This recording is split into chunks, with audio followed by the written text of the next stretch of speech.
Kami ay galing sa Plant Pest Surveillance Unit ng Regulatory Division. Nandito po kami para ipakilala ang na-develop na application sa Regulatory Division para mas mapadali ang reporting system sa tinatawag nating mga pest occurrence dito sa Bicol Region.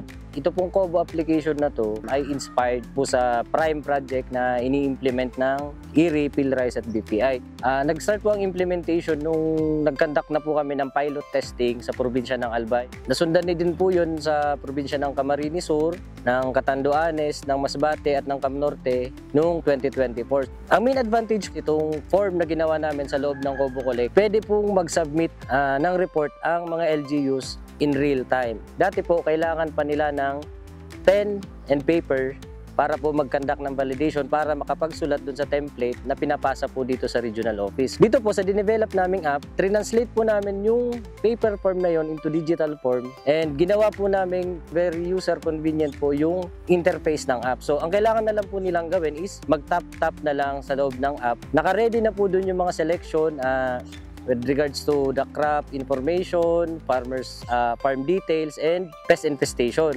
Parang isang compact tool na po yun. Nagsiserve na po siyang monitoring form. Pwede ka na po mag-take ng picture doon and kasama na po yung pagka-capture ng geotag or yung coordinates ng isang location. Kung magkukolekta po sila ngayon gamit ang app, pwede po nilang ma-send agad-agad yung report. Mas mabilis din po makakarating dito sa DA region yung report. So, possible din po na mas mabilis din magbigay ng action or ng prevention or intervention si DA or ang aming opisina. Ang COBO Collect application ay hindi lang po ginagamit sa isang crops. So sa monitoring po namin, covered namin po lahat na crops, rice, corn, vegetable, and other crops. Lahat po na encounter kung anong peste, nakakakausa ng damage sa farmer, ay lahat po ini-input lahat doon. Upang magamit yung COBO application, sa tulong din ng aming data analyst, ginawan ng account ang provinces na ito upang magamit nila sa kanilang mga LGUs. So yung account na yon ay multiple user. So ibig sabihin, lahat ng technician sa LGUs nila ay magagamit upang makapag-conduct ng kanilang surveillance sa kanilang area.